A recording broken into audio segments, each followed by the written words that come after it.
তেওঁলোকে এটা বস্তু কিন্তু পাহৰি গ'ল যে পৃথিৱীৰ আজিলৈকে কোনো পণ্ডিতে অস্বীকাৰ কৰিব পৰা নাই পৃথিৱীৰ আদিতম গ্ৰন্থ হৈছে ঋগ্বেদ। এটা সময়ত এনেকুৱা দুৰ্গম আছিলে যে নদীপথ আছিল একমাত্ৰ অৱলম্বন। তাৰমানে মাজত আমি যিটো জনজীৱন আজি দেখোঁ সেই জনজীৱনটো এনেকুৱা নাছিলে, এনেকুৱা বাট পথ নাছিলে, জংঘল আছিলে, হাবি অৰণ্য আছিলে, অৰণ্যত প্ৰাণী আছিলে আৰু আছিলে মেলেৰিয়া। গতিকে এই যে দুৰ্গমতা তাৰ মাজতে ডকাইত আছিলে, বিভিন্ন ধৰণৰ চোৰ ডকাইতৰ উৎপাত আছিলে। গতিকে তেওঁলোকে এবাৰ আহিছিলে, অহাৰ পিছত ইয়াতে থিতাপি লৈছিলে। মহাপুৰুষ মাধৱদেৱৰ পিতৃকুল আছিলে, যিটো বৰ্তমান বাংলাদেশৰ ৰংপুৰ কিন্তু এটা সময়ত অসমৰে বৃহৎ অসমৰ অংগ আছিলে। কিন্তু আমি ভাটিৰ দেশ বুলি কওঁ, মানে ভটিয়াই যাওঁ। মাধৱদেৱৰ পিতৃপুৰুষ কিন্তু তাৰ পৰা আহি গৈ নাৰায়ণপুৰত থিতাপি ল'লে, উত্তৰ লখিমপুৰৰ ফালে। তাৰ পৰা ওলাই আহিছিলে। ইয়ালৈ আহিলে আৰু যাব নোৱাৰে, সেইকাৰণে মায়াবিনীৰ দেশ। শ্ৰীকৃষ্ণ বুলি ক'লে যে শ্ৰীমন্ত শংকৰ সংঘৰ আৰম্ভ হ'ব, মানে কি বুলি কয়, অধিৱেশন আৰম্ভ হ'ব, মই দেখি আছিলোঁ। হাজাৰ হাজাৰ লাখ লাখ চবে একেলগে সেৱা লৈছে, প্ৰণাম কৰিছে, প্ৰণাম কৰি কৈছে, অ' কৃষ্ণ কি অসমীয়া আছিলে নেকি? গুৱাহাটী বেলতলা চহৰৰ যিটো পেট্ৰল পাম্প আছে, সেই পেট্ৰল পাম্পে কিন্তু ৰজাৰ ঘৰ বুলি কোৱা হৈছিলে দেই। কুমুদেশ্বৰ হাজৰিকাই লিখি থৈ গৈছে ইতিহাসৰ চাহপোহৰত প্ৰাচীন গুৱাহাটী বুলি যিখন কিতাপত আছিলে। বেলতলাৰ ৰাণীৰ ঘৰ আছিলে পাণবজাৰত, এতিয়াও ৰাণীবাৰী বুলি কয়। সেই ঘৰটোৰ পিকচাৰ মোৰ তাত আছে, যোৱা বছৰলৈকে আছিলে, ভাঙি এতিয়া প্ৰকাণ্ড অট্টালিকা কৰিছে। এইটো ভাঙি পেলালে। অসমীয়া কোন আজিলৈকে সংজ্ঞা নিৰ্ধাৰণ কৰিব পৰা নাই, এনেকুৱা এটা কণ্ডিশ্যন। নাই, এইটোতো সংজ্ঞা নিৰ্ধাৰণ আপুনি কৰিব পৰা নাই, নোৱাৰেও। কাৰণ ভাৰতীয় কোন চেঞ্জ হৈ গৈছে। 1947 আগত ভাৰতীয় বেলেগ আছিল, এতিয়া ভাৰতীয় বেলেগ। একেবাৰে কাশ্মীৰৰ আপেলে যদি সোধে অসমৰ আমক যে তই ডাঙৰ নে মই ডাঙৰ, অসমৰ আম খুব মিঠা, বংগৰ আমো মিঠা, মালদহ অঞ্চলৰ আমো মিঠা। আমে যদি দাবী কৰে যে না মই অভিজাত, মই আৰ্য আৰু কাশ্মীৰৰ আপেল তুমি অনাৰ্য, এইটো নহয়। গতিকে ইমান ৰজা মহাৰজা উপৰজা সামন্ত ভূস্বামী, ইমান নিজৰ সৰু সৰু ৰাজ্য গৈ দিল্লী পালে। এই গোটেইখিনি থকাৰ পিছতো ভাৰতবৰ্ষক আমি অখণ্ড বুলি কিয় কওঁ? মানে অনাৰ্য কোন হ'ব মোৰ বোধে, মানে অনাৰ্য মানে কিন্তু আনকালচাৰ্ড নহয়, কিন্তু আৰ্য সভ্যতাৰ বিপৰীতে যিসকল তেওঁলোকে অনাৰ্য, যেনেকুৱা দ্ৰাবিড়িয়ান। এতিয়া যদি ভাষাক লৈ পেলাই ইমান পৃথকতা আছে, দ্ৰাবিড়িয়ান ভাষা বেলেগ, আৰ্য ভাষা বেলেগ, তো দেশখন একেই কেনেকৈ হ'ব? আজিকালি কিন্তু মাতৃভাষা বুলি নকয়, মাতৃভাষা বুলি মাৰ মুখৰ ভাষাটোৱে মোৰ ভাষা হ'ব, এইটো কথা নাই। তেনেহ'লে ভাৰতীয় ৰাজনীতিৰ এগৰাকী বিৰোধী দলৰ নেতা, তেখেতৰ মাতৃভাষা ইটালিয়ান হোৱাৰ কথা আছিলে, তেখেতৰ মা ইটালিয়ান। মাৰ মুখৰ ভাষাটো মাতৃভাষা নহয়, যেতিয়ালৈকে মোৰ সত্তা, মোৰ যিটো মানে আত্মা, সেই আত্মাৰ ভাষা নহ'ব। ধ্ৰুপদী ভাষাৰ ক্ষেত্ৰত মই এটা তথ্য দিছোঁ, অসম চৰকাৰৰ এগৰাকী মন্ত্ৰী জয়ন্ত মল্ল বৰুৱা, তথ্য দিছোঁ মই। তেখেতে ধ্ৰুপদী ভাষাৰ যিটো অনুষ্ঠান হৈছিলে শিলচৰত, অন ৰেকৰ্ড কৈছোঁ, তেখেতে তাতে কৈছে, স্বীকাৰ কৰিছে যে এটা সময়ত অসমীয়া ভাষা কেন্দ্ৰিক যিটো জাতীয়তাবাদ, সেই জাতীয়তাবাদটোৰ তাতে বিপথে পৰিচালিত হৈছিলে। নমস্কাৰ, আমাৰ আজিৰ অতিথি ডক্টৰ প্ৰশান্ত চক্ৰৱৰ্তী। তেখেত কটন ইউনিভাৰ্চিটিৰ বাংলা ডিপাৰ্টমেণ্টৰ প্ৰাক্তন HOD। তেখেতে অসমীয়া আৰু বাংলা ভাষাৰ ইতিহাসৰ ওপৰত দুইটা ভাষাৰ এক পজিটিভ ৰিলেশ্যনশ্বিপ গঢ়াত তেখেতে কাম কৰি আছে, আৰু অসম বাংলা সাহিত্য সভাৰ তেখেত বৰ্তমান জেনেৰেল ছেক্ৰেটাৰী। গতিকে একো পলম নকৰি আমি ভিডিঅ'টো আৰম্ভ কৰোঁ আহক। নমস্কাৰ, মই সকলোকে আজিৰ এই আলোচনা চক্ৰৰ যিটো আমাৰ বিষয়, সেই বিষয় লৈ মই দুই এটা কথা ক'ব খুজিছোঁ। ইতিমধ্যে ভাৰত চৰকাৰে অসমীয়া আৰু বাংলা দুটা ভাষাকে ধ্ৰুপদী ভাষা বুলি ঘোষণা কৰিছে। অসমীয়া আৰু বাংলা দুটা ভাষাক কেন্দ্ৰ কৰি যিটো জনগোষ্ঠী, তাৰ যিটো ইতিহাস, অসমৰ ইতিহাস, তাৰ লগত ভাৰতীয় ইতিহাসৰ কেনেকুৱা সংযোগ, তাৰ লগতে এন্থ্ৰপলজিকেল, তাৰ লগতে আৰ্কিঅলজিকেল, তাৰ লগতে লিংগুইষ্টিক্স, তাৰ লগতে ফিলচফি, তাৰ লগতে মাইথলজিকেল, তাৰ লগতে আমাৰ যিটো ফ'কল'ৰ, গোটেইখিনি মিলি আমি এটা আলোচনা আজি কৰিম। এই আলোচনাটো কেৱল অন্বেষণৰ কাৰণে, মন্থনৰ কাৰণে, কোনো তৰ্ক আৰু বিতৰ্কৰ কাৰণে নহয়। আৰু আমি দুয়োগৰাকী আমি যিটো আলোচনা কৰিছোঁ, এই আলোচনাৰ মাজেৰে আমি আচলতে এটা পথ বিচাৰি আছোঁ। আৰু আমি বিচাৰি আছোঁ যে এই আলোচনাৰ মাজেৰে জ্ঞানৰ যিটো কথা, জ্ঞানৰ কথাটো হ'ল মুক্তি। জ্ঞানৰ কথা কিন্তু মুক্ত মানুহক মুক্ত কৰে। গতিকে আমি সেই মুক্তিৰ পথত আগুৱাই যাব খুজিছোঁ।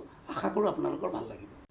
অসমীয়া আৰু বাংলা ভাষা দুয়োটাই যোৱা বছৰ ধ্ৰুপদী ভাষাৰ আখ্যা পাইছে। তো আমি প্ৰথমতে জানিব বিচাৰিম যে ধ্ৰুপদী ভাষা কি আৰু ইয়াৰ তাৎপৰ্যতা কি, মানে কি লাভ হ'ব এই ভাষাকেইটাৰ, আৰু এই ভাষাকেইটা কোৱা মানুহসকলৰ কি লাভ?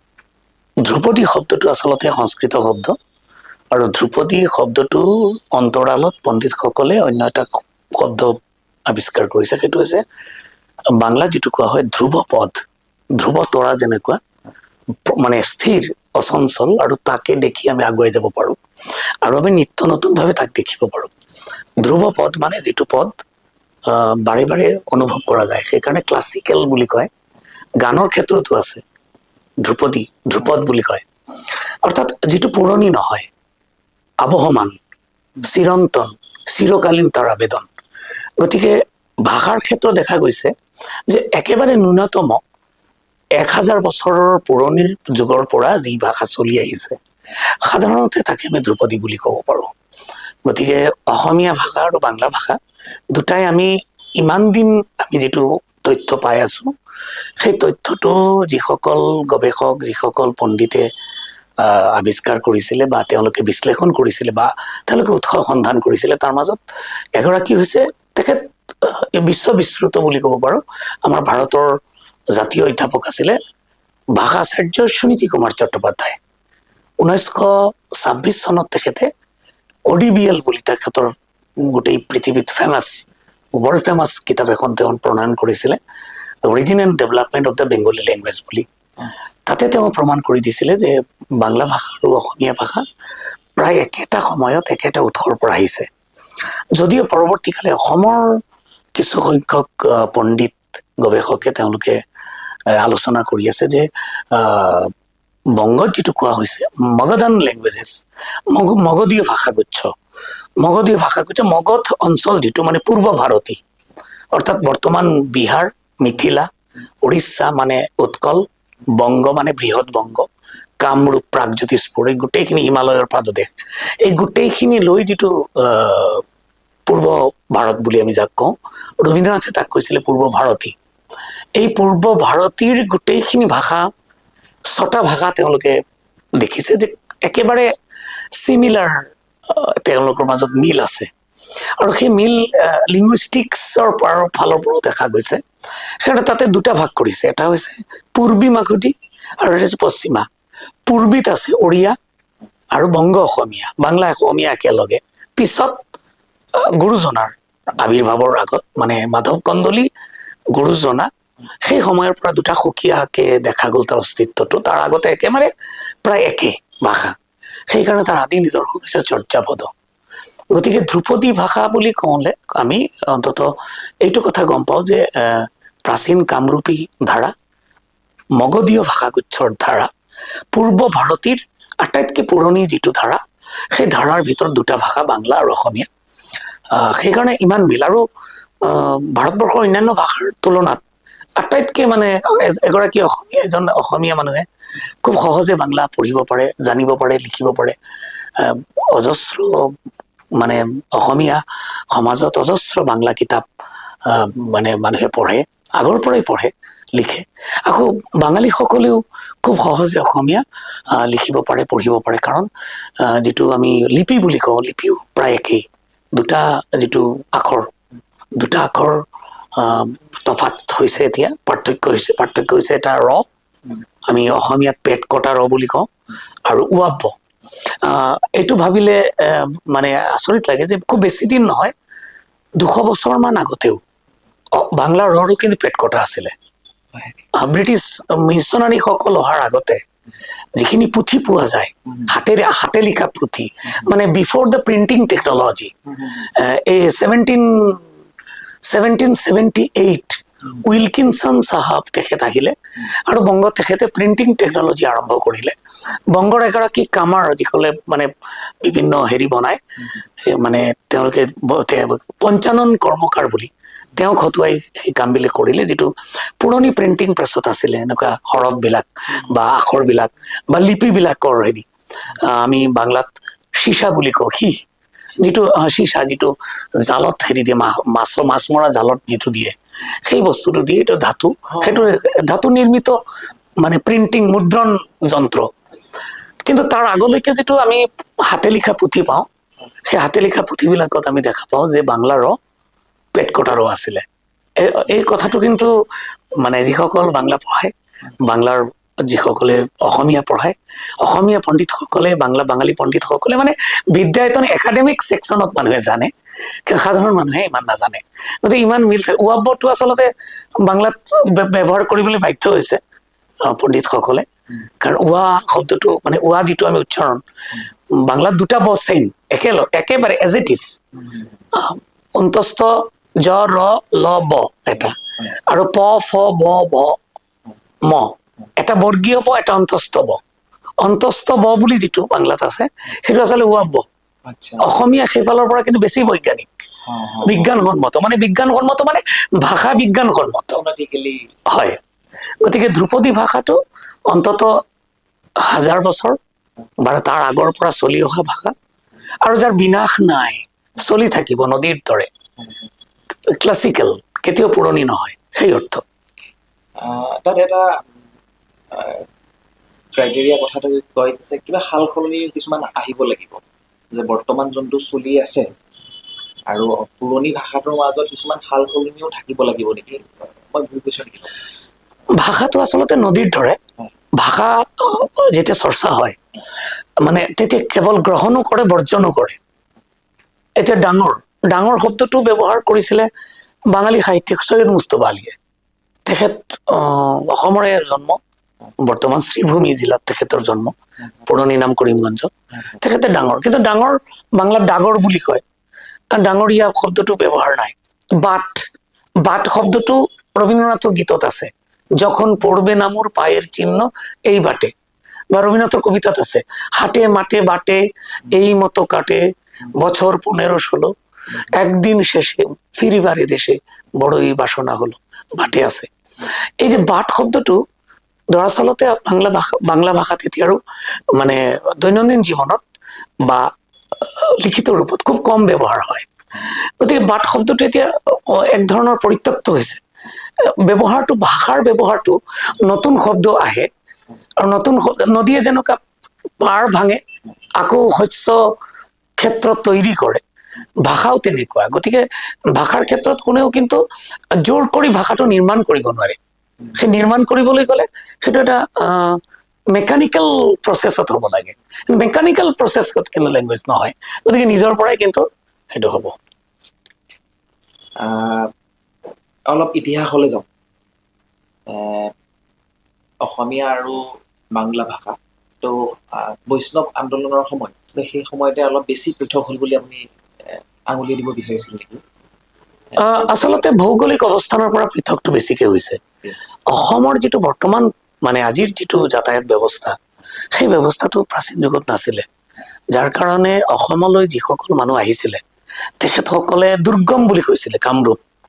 আৰু যিজনে আমাৰ কামৰূপ অনুসন্ধান সমিতি প্ৰতিষ্ঠা কৰিছিলে, পদ্মনাথ বিদ্যাবিনোদ, মহামহোপাধ্যায় পদ্মনাথ বিদ্যাবিনোদ, কামৰূপ অনুসন্ধান সমিতিৰ প্ৰতিষ্ঠাতা। কামৰূপ শাসনাৱলী যিজনে প্ৰণয়ন কৰিছিলে, কটন কলেজৰ মানে তদানীন্তন বিখ্যাত সংস্কৃত পণ্ডিত, ইতিহাসৰ পণ্ডিত, 4টা ভাষাত ইংৰাজী, বাংলা, সংস্কৃত আৰু ইতিহাস পণ্ডিত আছিলে। গতিকে তেখেতে এটা কথা কৈছিলে, অত্যন্ত গুৰুত্বপূৰ্ণ কথাটো আছিলে এই ধৰণৰ যে এটা সময়ত এনেকুৱা দুৰ্গম আছিলে যে নদীপথ আছিলে একমাত্ৰ অৱলম্বন। তাৰমানে মাজত আমি যিটো জনজীৱন আজি দেখো, সেই জনজীৱনটো এনেকুৱা নাছিলে, এনেকুৱা বাট পথ নাছিলে, জংঘল আছিলে, হাবি অৰণ্য আছিলে, অৰণ্যত প্ৰাণী আছিলে, আৰু আছিলে মেলেৰিয়া। গতিকে এই যে দুৰ্গমতা, তাৰ মাজতে ডকাইত আছিলে, বিভিন্ন ধৰণৰ চোৰ ডকাইতৰ উৎপাত আছিলে। গতিকে তেওঁলোকে এবাৰ আহিছিলে, অহাৰ পিছত ইয়াতে থিতাপি লৈছিলে। আৰু অসমক খুব, অসমৰ মানুহ মানে অতিথি পৰায়ণ, খুব আলহীক খুব ভাল পায়। এইটো আগতেও আছিলে, বৰ্তমানো দেখা যায়। অসমীয়া গাঁৱত গ'লে দেখা যায়, মানে ক'ত বহাব, ক'ত খুৱাব, যি ভাষাৰে যি জাতিৰে নহওক কিয় অসমীয়া মানুহে এনেকুৱা আপোন কৰিব পৰা শক্তি কিন্তু মানে অদ্ভুত এটা শক্তি আছে অসমীয়া মানুহৰ। গতিকে যিসকল অসমলৈ আহিছিলে তেওঁলোকে এটা মায়াৰ বশৱৰ্তী হৈছিলে। সেইকাৰণে অসমক মায়াবিনীৰ দেশ বুলি কৈছিলে। আৰু মাতৃতান্ত্ৰিকতা আছিলে। অসমীয়া নাৰী খুব আপোন কৰি ল'ব পাৰে, একদম মাতৃ হৃদয় বুলি যাক কয়। এই যে মাতৃতান্ত্ৰিকতা এতিয়া অলপ হ'লেও আছে খাচী সমাজত আছে। তেওঁলোকে মানে মাতৃসকলে, নাৰীয়ে অগ্ৰগামী হয়। গতিকে বংগৰ পৰা বা বহিৰ অসমৰ পৰা, আজিৰ অসমটো নহয়, আজিৰ যিটো ভৌগোলিক অসম সেইটো নহয়, বৰ অসমৰ কথা কৈছো মই। গতিকে যিসকল আহিছিলে তেওঁলোকে পদ্মনাথ বিদ্যাপীঠতে কৈছিলে যে মা কামাখ্যাৰ টানতে আহিছিলে। মানে অসমৰ বাহিৰৰ লগত মাজতে এটা মিচিং লিংক আছিলে। মানে প্ৰাচীন এটি আৰ্য ৰাজ্য আছিলে অসমত, অতি প্ৰাচীন, য'ত বংগত আৰ্য ৰাজ্য নাছিলে। সেইটো আকৌ এজন বংগৰ বিখ্যাত মনীষীয়ে কৈছিলে। কিন্তু যেতিয়া ইয়ালৈ আহিছিলে, অহাৰ পিছত তেওঁলোকে ইয়াতে বিয়া বাৰু কৰায়। আনকি বহুতে অসমীয়া গাভৰু বিয়া পাতিছিলে, অসমীয়া তৰুণীক বিয়া পাতিছিলে, পাতি অসমীয়া ঘৰৰ জোৱাই হয় তেওঁলোকে জিন গৈছিলে। অসমীয়া বৰ জাতি, বৃহৎ জাতি গঠনত এইটো এটা মানে প্ৰচেছ বুলি ক'ব পাৰো। যাৰ ফলতে দেখা গৈছিলে যে বাহিৰত আছিলে যে কামৰূপত গ'লে চব ভেড়া হৈ যায় বুলি কৈছিলে। বাংলাত ভেড়া বুলি কয়, এই যে ছাগলীৰ নিচিনা যিটো প্ৰাণী। গতিকে কামৰূপত আহিলে মায়াবিনীয়ে, মায়াবিনীৰ দেশ আৰু শক্তি আৰু তন্ত্ৰৰ দেশ হৈছে কামাখ্যা। গতিকে ইয়াত আহিলে মায়াবিনীয়ে বশ কৰি পেলায়। কিন্তু মায়াবিনীৰ প্ৰথম দুটা, মায়াবিনী স্ত্ৰীলিংগ। আমি পিছত যিটো কথাটো বিশ্লেষণ এনেকুৱা কৰিব পাৰো যে মায়াবিনী মানে অসমৰ প্ৰকৃতিক চিৰদিন মাতৃস্থানীয়। গতিকে অসমৰ যিটো প্ৰকৃতি, ইমান প্ৰাগৈতিহাসিক এটা নদ আছে, নদী বুলি নকওঁ, বৰলুইত আয়ুস ৰেখা অসমক একেবাৰে শস্য সামলা কৰি তুলিছে। ইমান ধুনীয়া তাৰ পৰিৱেশ। দ্বিতীয় হৈছে অনন্য প্ৰকৃতি, যেনেকুৱা সেউজীয়া তেনেকুৱা নীলা পাহাৰ, এনেকুৱা গভীৰ অৰণ্য। সেইকাৰণে সাধনাৰ পীঠ আছিলে কামৰূপ। ইয়ালৈ আহিছিলে মুনি ঋষিসকল। ৰামায়ণৰ যুগতে মুনি বশিষ্ঠৰ আশ্ৰম ক'ত আছিলে? ৰামায়ণৰ যুগতে তেখেতে গোটেই ভাৰতবৰ্ষক পৰা বিচাৰি বিচাৰি ইয়াতে কেলে আহিছিলে? প্ৰকৃতি। এক নম্বৰ হৈছে প্ৰকৃতি। দ্বিতীয় হৈছে যে নাৰী, মানে পৰিয়ালক আৰু সমাজক আৰু গোটেই চুবুৰীক ধৰি ৰাখে নাৰীয়ে। নাৰীৰ যিটো মমত্ব, নাৰীৰ যিটো বাৎসল্য, সেই কথাটো কিন্তু অসমীয়া সমাজত গ'লে এতিয়াও অনুভৱ কৰো আমি। আমাৰ আইতা, আমাৰ পেহী, আমাৰ মা, আমাৰ বাইদেউ, এই যে সম্বন্ধবিলাক, এই সম্বন্ধৰ যিটো মায়া, সেই মায়াৰ লগত মিলি বাহিৰৰ পৰা বহুত মানুহ আহিছে, জিম গৈছে, তেওঁলোকে ইয়াতে বিয়া বাৰু কৰিছে, থাকি গৈছে। বহুত অজস্ৰ উদাহৰণ। মই দুটা উদাহৰণ দেখুৱাইছো। দুৰ্গাচৰণ বসু বুলি এজন মানুহ আহিছিলে, এগৰাকী বিখ্যাত মানুহ, বংগৰ পৰা আহিছিলে। একেবাৰে আহোম আমলত আহি তেখেত ইয়াতে থাকিলে, থাকি অসমীয়া সমাজখনৰ লগত মিলি গ'ল। আৰু তেখেতে নতুন যিটো বংশ ৰাখি থৈ গ'ল, সেই বংশৰে উত্তৰাধিকাৰ হৈছে প্ৰাতস্মৰণীয় আনন্দৰাম বৰুৱা। তেওঁৰ আনন্দৰাম বৰুৱা কিন্তু পূৰ্বপুৰুষ বাঙালী। আমি কোৱা নাই, সূৰ্য কুমাৰ ভূঞাই লিখি থৈ গৈছে। আনন্দৰাম বৰুৱা বুলি সূৰ্য কুমাৰ ভূঞাৰ কিতাপখনত পাব। আৰু এজন আছে পীতাম্বৰ ঘোষ। এতিয়া ঘোষ আৰু বসুটো বাঙালী, বংগমূলৰ পৰিষ্কাৰ বাঙালী সমাজৰ পৰা অহা। পীতাম্বৰ ঘোষ তেওঁ আহিলে, অহাৰ পিছতে তেওঁ জিন গ'ল। অসমীয়া সমাজৰ যিটো মানে আতিথ্য, অসমীয়া জীৱন, অসমৰ যিটো মায়া, সেই মায়াত তেখেতে জিন গ'ল। আৰু তেওঁ ব্ৰহ্মপুত্ৰত আমি কি কৰো যে চিৰপ্ৰবহমান ব্ৰহ্মপুত্ৰৰ নদীৰ যিটো সভ্যতা, সেই সভ্যতা তেওঁৰো পৰিয়াল ৰাখি গ'ল ইয়াতে। সেইটো পৰিয়ালৰে উত্তৰাধিকাৰ, সেইটো পৰিয়ালৰে সুসন্তান হৈছে ইতিহাসবিদ কনকলাল বৰুৱা।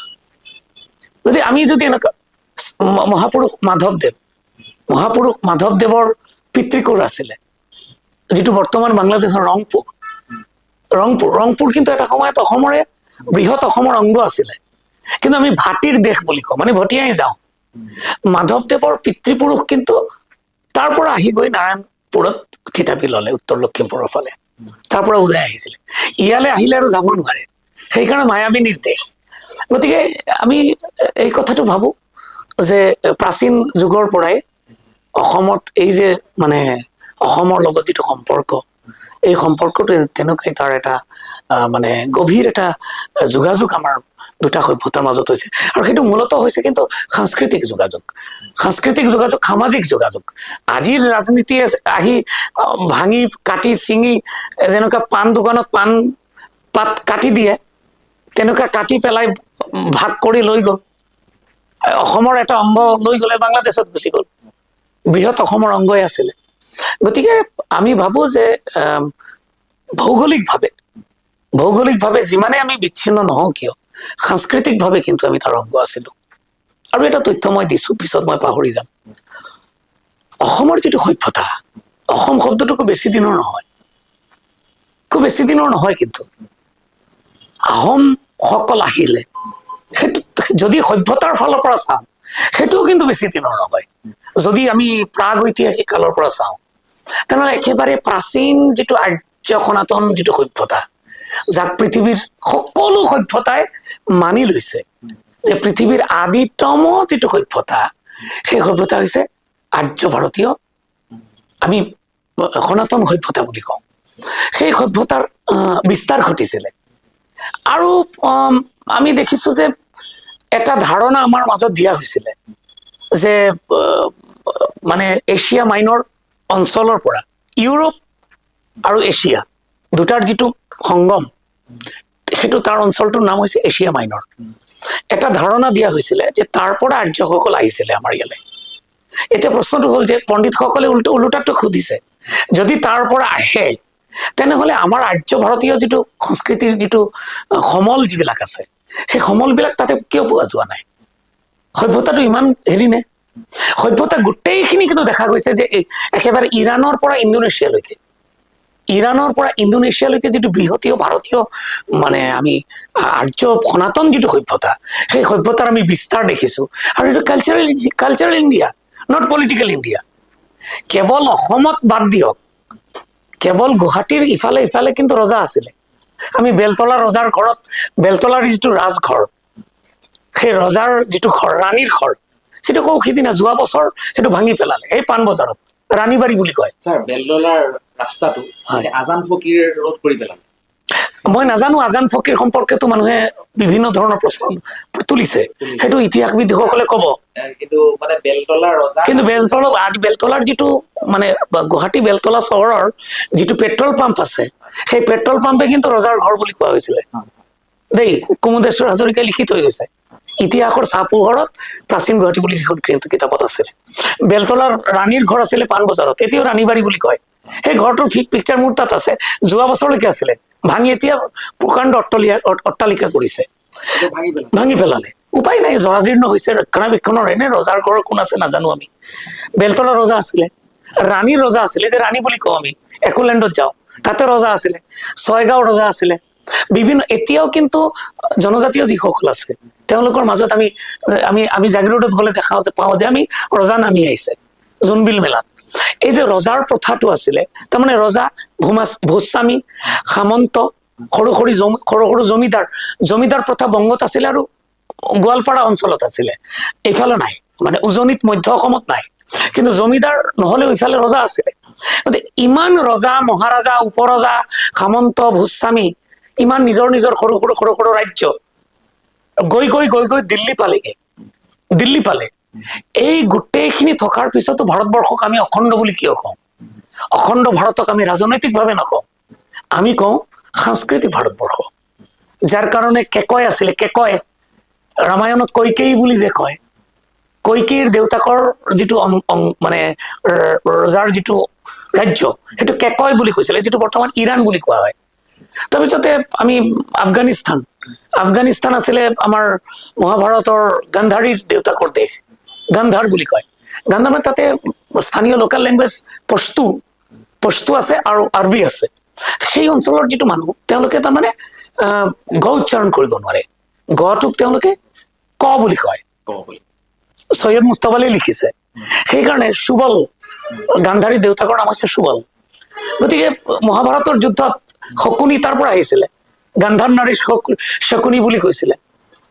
গতিকে তাতে সুকীয়া ৰাজ্য, স্বতন্ত্ৰ ৰাজ্য, সেই ৰাজ্যবোৰৰ মাজতে এটা ইণ্টাৰলিংক আছিলে, সাংস্কৃতিক যোগাযোগ আছিলে, পৰস্পৰ বিবাহ হৈছিলে, আকৌ বিভিন্ন ধৰণৰ মানে সংযোগ আমি দেখা পাওঁ। গতিকে অখণ্ড যিটো ভাৰতীয় হেৰি, সেই ভাৰতবৰ্ষৰ যিটো আদি যিটো ৰূপ, সেই ৰূপৰ কিন্তু এটা অংগ আছিলে কিন্তু পূৰ্ব ভাৰতী সাংস্কৃতিক ভাৰতবৰ্ষ যিটো যিসকলে আজি বহুতে কৈছে যে ভাৰতবৰ্ষ অংগ নাছিলে অসম, এইটো লৈ কিন্তু স্বাধীনতাৰ কাৰণে যুঁজি আছে এদল মানুহে। আজিও তেওঁলোকে বাহিৰত আছে, তেওঁলোকে সপোন দেখে যে অসম এদিন এখন স্বাধীন হ'ব। এইটো এই ইতিহাস তেওঁলোকে দেখি আছে। সেইটো বাৰু দুৰ্বল হৈ গ'ল এতিয়া। সেইটো দুৰ্বল হ'ল যে প্ৰবল হ'ল কালে কব। মহাকালৰ ৰুদ্ৰ ৰূপ হৈছে, ৰুদ্ৰ আৰু স্নিগ্ধ ৰূপ, একাধাৰে ৰুদ্ৰ আৰু স্নিগ্ধ ৰূপ হৈছে বৰলুইতে কব। কাৰণ বৰলুইতে দি গৈছে, নহলে পৰশুৰাম কুণ্ড বুলি যিটো কয়, সেই পৰশুৰাম কুণ্ডটো হিমালয়ান বেল্টৰ একদম ওপৰত, আৰু তাৰ তলতে কুণ্ডিল ৰাজ্য, কুণ্ডিল নগৰী। সেই কুণ্ডিল নগৰীৰ অসমীয়া গাভৰুৰ, অসমীয়া বুলি মই এতিয়া নকওঁ, প্ৰাচীন কামৰূপীয় মানে যিঘৰ ৰাজকন্যা গাভৰু, তেখেত হৈছে ৰুক্মিণী। গতিকে শ্ৰীকৃষ্ণ বুলি ক'লে যে শ্ৰীমন্ত সংঘৰ হেৰি আৰম্ভ হ'ব, মানে কি বুলি কয়, অধিৱেশন আৰম্ভ হ'ব, মই দেখি আছিলো। হাজাৰ হাজাৰ লাখ লাখ চবে একেলগে সেৱা লৈছে, প্ৰণাম কৰিছে, প্ৰণাম কৰি কৈছে, অ কৃষ্ণ কি অসমীয়া আছিলে নেকি? কৃষ্ণ অসমীয়া শব্দ নেকি? কৃষ্ণ ভাৰতীয় মূলৰ এগৰাকী পৰম পুৰুষ, যি পৰম পুৰুষক আমি অসমীয়া সমাজৰ আজি আধুনিক যুগলৈকে তেওঁক আমি আঁকোৱালি লৈছো। আৰু তেখেতক আমি গৰ্বৰে ক'ব পাৰো, তেখেত কিন্তু অসমৰ জোঁৱাই আছিলে, অসমৰ জোঁৱাই নাছিলে, অসমৰ জোঁৱাই আছিলে তেখেত।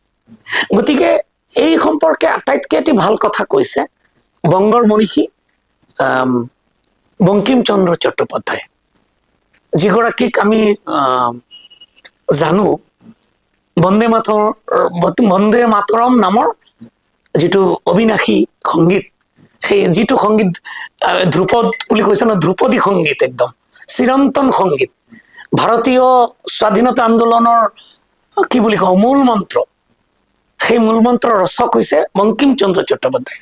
তেখেতে কি কৈছিলে মই অলপ গাই শুনাইছো। তেখেতে এটি ৰচনা তেখেতৰ আছিলে বাংলাৰ ইতিহাসেৰ ভগ্নাংশ, কামৰূপ ৰংপুৰ বুলি কৈছিলে তেখেতে, যিটো বৃহৎ কামৰূপ একাকাৰ আছিলে। তাতে তেখেতে লিখিছে যে যেমন, মই বাংলাত পঢ়ি দিছো, যেমন এখন যাহাকে বাঙালা বলি, বাঙালা পুরনি বানানত লিখিছে, আগে তাহা বাঙালা ছিল না, তেমনি এখন যাহাকে আসাম বলি তাহা আসাম ছিল না। অতি অল্পকাল হইল আহোম নামে অনার্য জাতি আসিয়া ওই দেশ জয় করিয়া বাস করাতে উহার নাম আসাম হইয়াছিল। সেখানে যথা এখন কামরূপ, তথায় অতি প্রাচীন কালে এক আর্য রাজ্য ছিল। এই কথাটো কিন্তু অত্যন্ত মন কৰিবলগীয়া কথা। এতিয়া য'ত কামৰূপ, তাতে প্ৰাচীন কালত এটি আৰ্য ৰাজ্য আছিল, তাহাকে প্রাগজ্যোতিষ বলিত। বোধহয় এই রাজ্য পূর্বাঞ্চলের অনার্য ভূমির মধ্যে একা আর্য জাতির প্রভাব বিস্তার করিত বলিয়া এই নাম। গতিকে এই গোটেইখিনি কথা তেখেতে লিখি গৈছে। তেখেতে এই কথাটো লিখিছে যে বঙ্গ যে সময়ে অনার্য ভূমি, সেই সময়ে আসাম যে আর্য ভূমি হইবে, ইহা এক বিষম সমস্যা, কিন্তু তা অঘটনীয় নহে। এই কথাটো বৰ তাৎপৰ্যপূৰ্ণ যে মানে বংগ যেতিয়া এৰিয়ানাইজেশ্যন হোৱাই নাই। এতিয়া সেই বস্তুটো মোক বুজাওকচোন, আমাৰ দৰ্শককো বুজাওক, আৰ্য়ানাইজেশ্যন কি বা আৰ্যকৰণ হ'ব নহয় জানো? আৰ্যীকৰণ বুলি কয়। প্ৰথমতে আৰ্য কোন বা আৰ্য কি? আৰ্য এনেকুৱা এটা জাতি, আৰ্য মানে যিসকল আচৰণশীল। আচ্ছা, আৰ্য কি নে আৰ্য কোন? প্ৰশ্নটো কোনটো প্ৰশ্ন শুদ্ধ হ'ব? তাৰমানে আৰ্যসকল কোন বুলি আমি ক'ব পাৰো, আৰ্য আৰু আৰ্যসকল কোন, আৰু আৰ্য সভ্যতা কি বুলি আমি ক'ব পাৰো। আচ্ছা, আৰ্য সভ্যতা কি, আৰ্য সভ্যতালৈ পিছত আহিম। আৰ্য কোন বা আৰ্য কি? প্ৰাচীন ইণ্ডো ইউৰোপীয় ভাষা, ইণ্ডো ইউৰোপীয় ভাষাৰ এটি প্ৰাচীন ৰূপ পোৱা যায়। ইণ্ডো ইউৰোপীয় ভাষা, হয়, আচ্ছা এই ভাষাটো ক'ত পোৱা যায়? এইটো মই ক'লো যে এছিয়া মাইনৰ, এছিয়া আৰু বৰ্তমান ইউৰোপৰ যিটো হেৰি সংগম, আচ্ছা এই তাতে উদ্ভৱ হৈছিলে বুলি কোৱা হয়। ইণ্ডো ইউৰোপীয়ান ভাষাটো তাত উদ্ভৱ হৈছিলে। এতিয়া সেই ভাষাটো একদম আমি নভিচ, আমি একোৱেই নাজানো সেই ভাষাটোৰ প্ৰতি বা সেই ভাষাটোৰ ওপৰত একোৱেই আমাৰ জ্ঞান নাই। এতিয়া আমাৰ এই কিয় আহি পৰিলে আমাৰ এই আৰ্য ডিছকাশ্যনত আজি বংগ আৰু অসমৰ মাজত এছিয়া মাইনৰ কেনেকে আহি পৰিলে? পৃথিৱীৰ আদিতম সভ্যতা হৈছে আৰ্য সভ্যতা। এই কথাটো এনে আমি কোনোবাই দাবী কৰিলে নহবতো, লিংগুইষ্টিক্সৰ ফালৰ পৰা কোৱা হৈছে। সেইটো ইণ্ডো ইউৰোপীয়ান লেংগুৱেজ এইটো ক'ৰ পৰা আহিল? ইণ্ডো ইউৰোপীয়ান লেংগুৱেজ এটা প্ৰি ইণ্ডো ইউৰোপীয়ান লেংগুৱেজ বুলি কৈছিলে, কিন্তু ইয়াতে এটা কথা আছে, এইটো হৈছে ইউৰোপীয়ান কনচেপ্ট। আচ্ছা এই ভাষাটো ইউৰোপীয়ান কনচেপ্ট, এৰিয়ান কনচেপ্টটো বেলেগ, কিন্তু এৰিয়ান কনচেপ্টটো বেলেগ।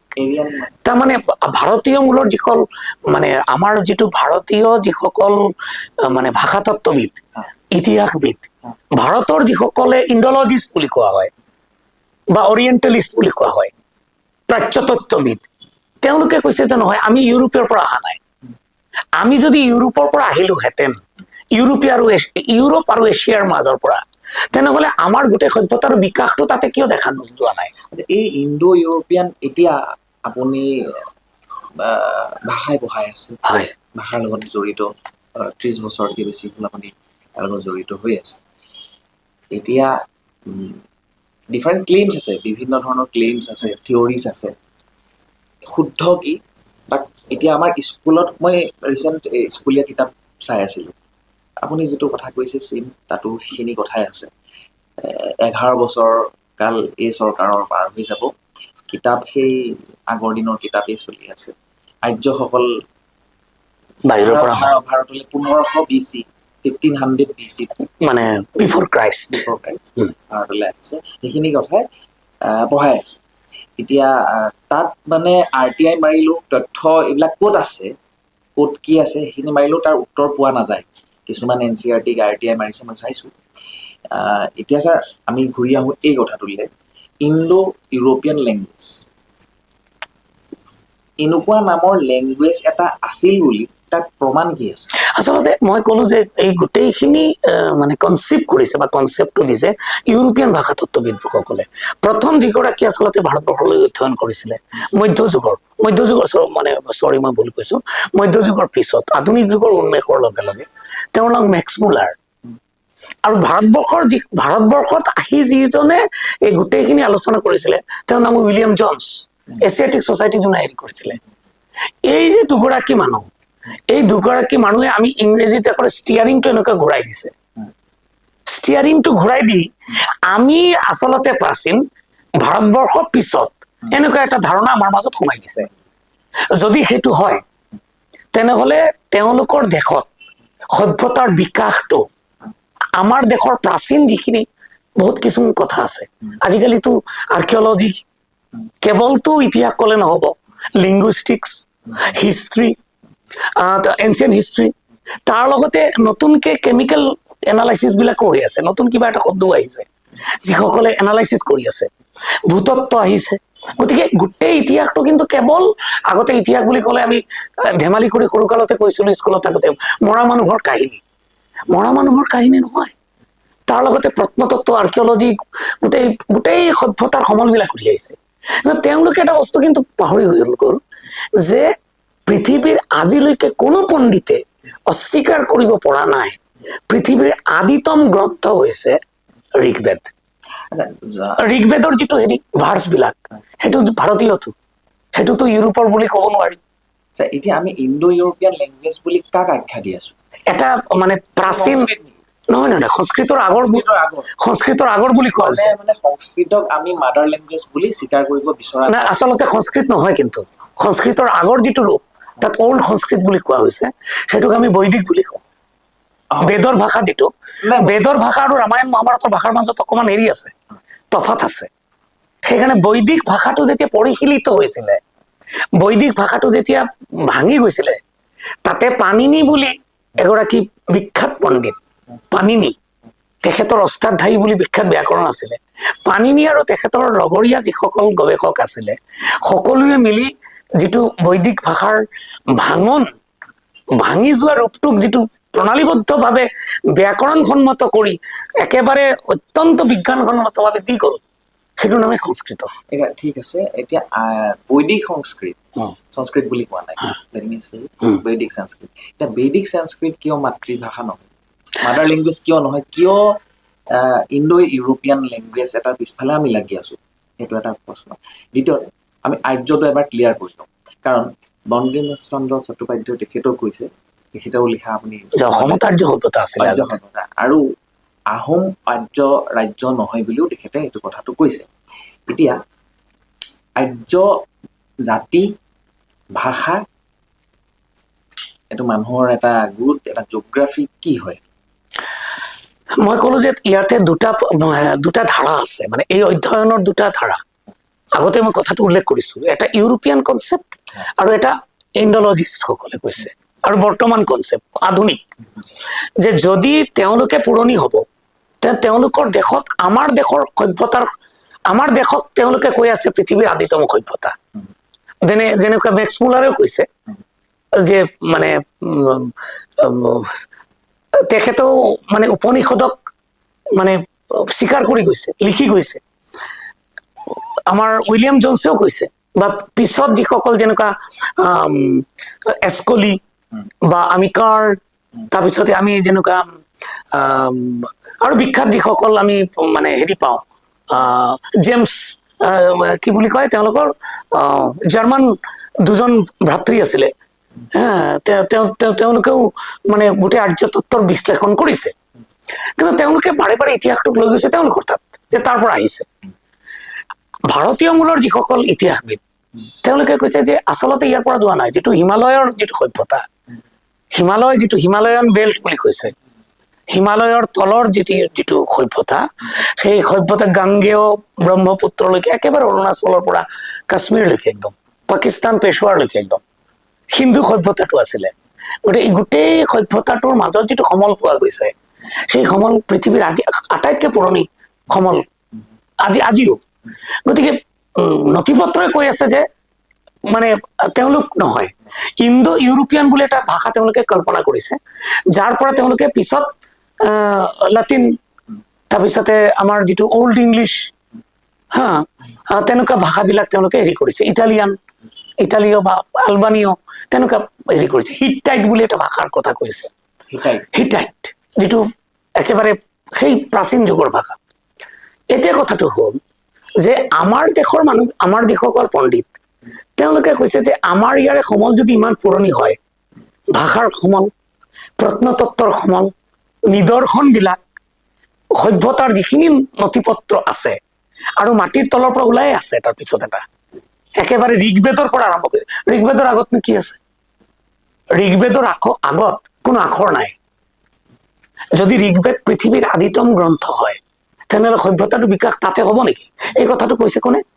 আমাৰ ইয়াৰ পণ্ডিতসকলে কৈছে। গতিকে দুটা পণ্ডিতৰ মাজত কিন্তু ক্লেশ আছে। আৰু কেৱল সেইটো নহয়, দীৰ্ঘদিন ধৰি এটা গোলামী মানসিকতাও আমাৰ আছিলে, যে ইউৰোপৰ মানুহে ক'লেহে আমি সেইটোৱে সত্য, আমাৰ ইয়াতে একো নাই, এনেকুৱা এটা গোলামী মানসিকতাও আছিলে। গতিকে তাৰ পৰা মুক্ত হ'বৰ সময়ো হ'ল। গতিকে আৰ্যসকল, আজিৰ যুগত আৰ্য মানে হৈছে এনেকুৱা এটা জাতিগোষ্ঠী, যিসকল আচৰণৰ দ্বাৰা, উপলব্ধিৰ দ্বাৰা, গৱেষণাৰ দ্বাৰা, এনচিয়েণ্ট ৰিচাৰ্চ বুলি ক'ব পাৰো, তাৰ দ্বাৰা তেওঁলোকে যিটো ক্ষেত্ৰত প্ৰতিয়ন গৈছিলে, জ্ঞান অৰ্জন কৰিছিলে, নলেজ এণ্ড উইজডমৰ ফালে তেওঁলোকে গৈছিলে, সেইখিনি তেওঁলোকে শ্লোকা যিটো শ্লোকৰ মাজেৰে, বিভিন্ন ভাৰ্চৰ মাজেৰে, সেইকাৰণে বেদক অপৌৰুষ বুলি কয়, যে কোনো নিৰ্দিষ্ট মানুহে তেওঁলোক তৈৰি হোৱা নাই। হিন্দু শব্দটো বহুত পিছত, হিন্দুটো সিন্ধুৰ পৰা আহিছে বুলি কোৱা হয়। গতিকে সনাতন আৰ্য যিটো ধাৰা, সেই পৃথিৱীৰ আদিতম যিটো ধাৰা, সেই আদিতম যেনেকৈ বিবাহ আহিছে, তাৰ ইতিহাস একদম সুকীয়াকে পোৱা যায়।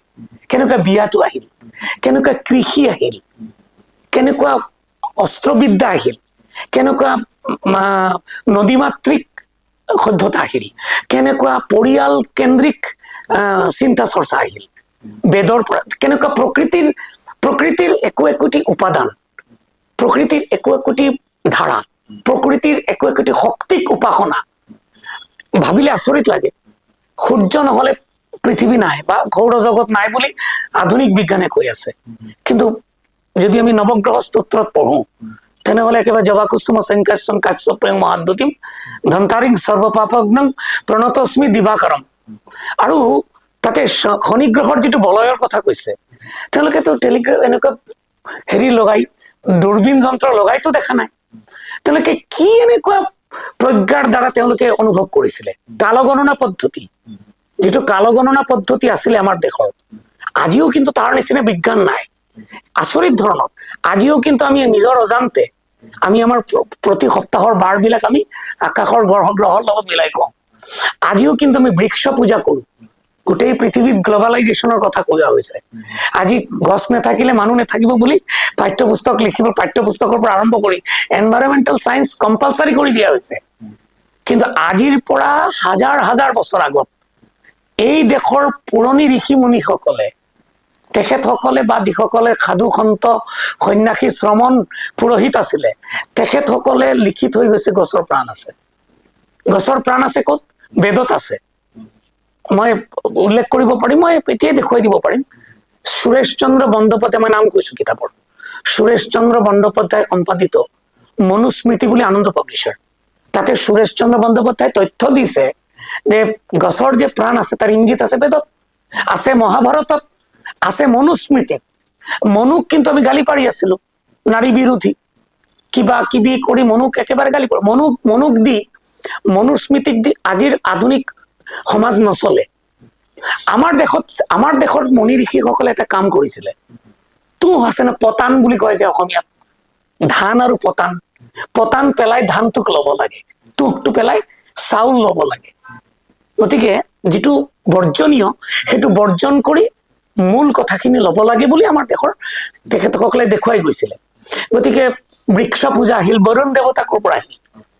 বৰুণ আহিল, অগ্নি আহিল, ভূমিৰ মাতাহা, অথৰ্ব বেদত আছে ভূমিৰ মাতাহা, মাটিক বন্দনা কৰিব লাগে। ভূমি নহলে কেনেকুৱা টাইপ বসুন্ধৰা, বসুন্ধৰা বুলি চৰকাৰে এতিয়া মানে মাটিৰ বন্টন চলাই আছে।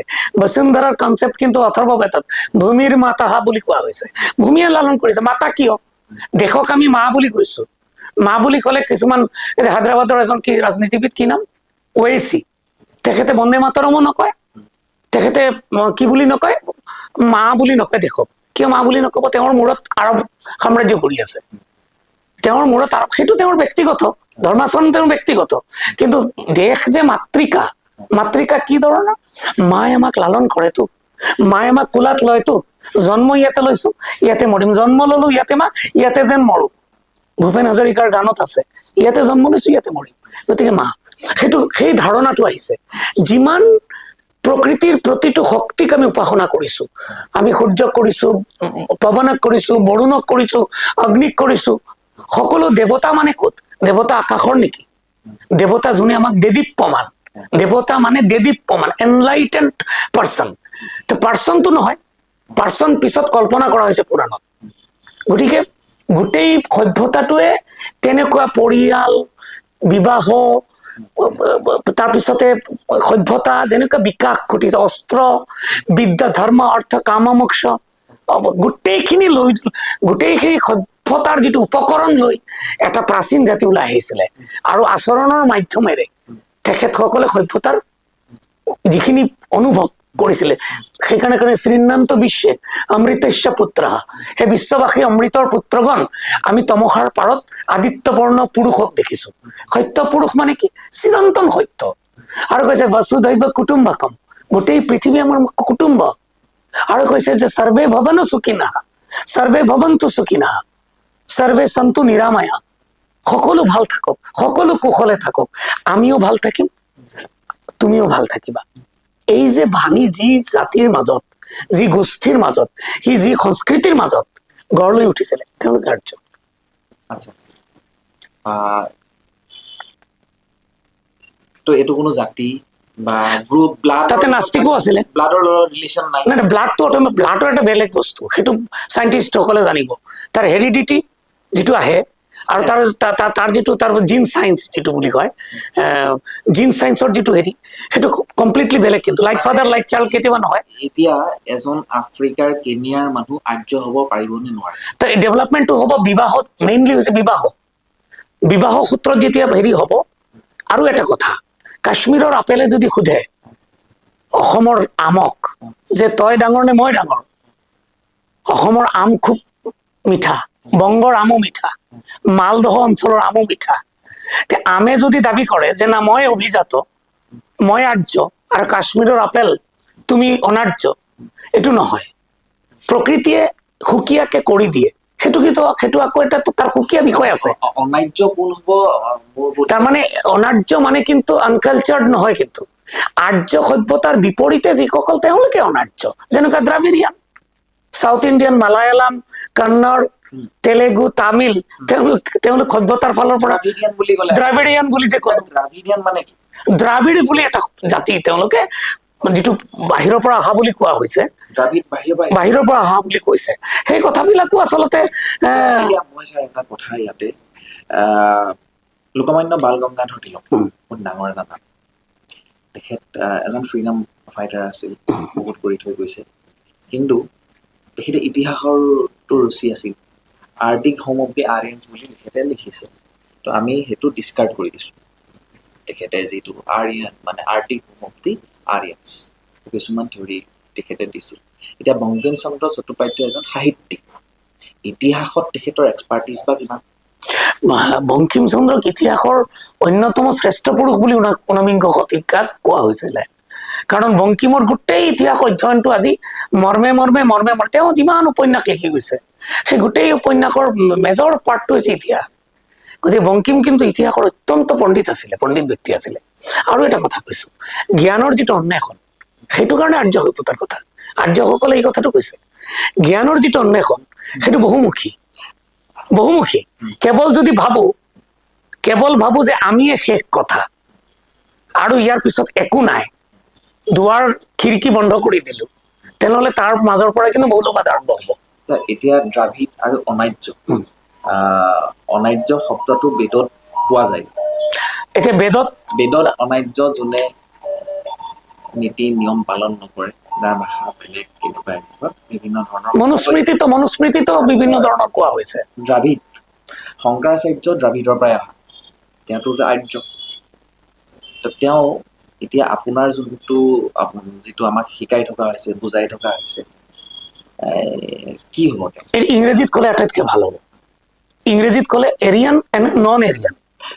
নন এৰিয়ান মানে যিসকল আৰ্য ভাষা, আৰ্য সংস্কৃতি, আৰ্য যিটো ধাৰা, সেই ধাৰাৰ অতিৰিক্ত যিসকল, যেনেকুৱা আৰ্য ভাষা, বৈদিক আৰু সংস্কৃত যিটো ধাৰা।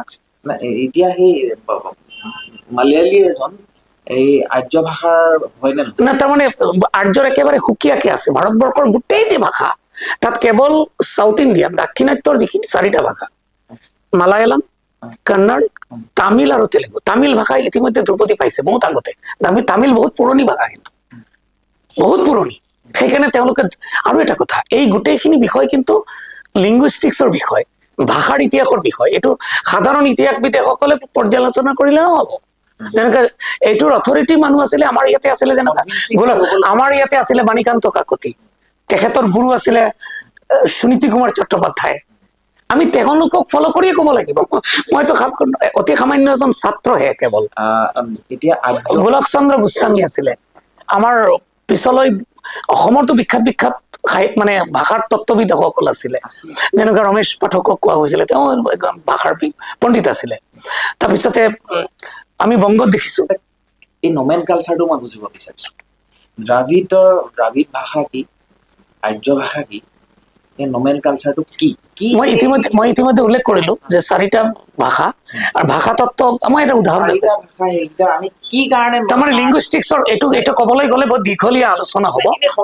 সংক্ষেপত মই এটা উদাহৰণ দেখুৱাইছো। তাতে তেওঁলোকৰ উচ্চাৰণ, শব্দমূল, এই যে ভাষাৰ যিটো ছেপাৰেট কৰা যিটো এই সেপাৰেশনটো কিন্তু একেবাৰে একৰ্ডিং টু লিংগুইষ্টিক্স হ'ব তাতে বাহিৰৰ পৰা কোনো ৰাজনৈতিক সামাজিক আবেগিক অৰ্থনৈতিক একো তাতে কাম নকৰে তাতে লিংগুইষ্টিক্সৰ এটা লিমিটেড তাতে এটা মালা আছে ফৰ্মুলাটো কি? মই এটা ফৰ্মুলাটো নহ'ব বহুত দুটা আছে ফনলজিকেল এটা মৰফলজিকেল এতিয়া আপুনি হিতাইত মই এটা উদাহৰণ দেখুৱাইছো ফৰ্মুলা মানে ক'লে এনেকুৱা ফৰ্মুলা নহয়তো যে এইটো দলৰ পৰা এৰিলো আৰু এটা দললৈ গুচি গলো এনেকুৱাতো নহয় এইটো এনেকুৱা নহয় এইটো জবৰদস্তি নহয় ভাষা কিন্তু তৈৰি হয় প্ৰথমতে এইটো ফনলজি হৈছে মুখত উচ্চাৰণগতভাৱে ধ্বনিগতভাৱে হয় আমাৰ নলবাৰী কামৰূপৰ মানুহৰ যিটো ভাষা কামৰূপ নলবাৰী বৰপেটাৰ মানুহৰ যিটো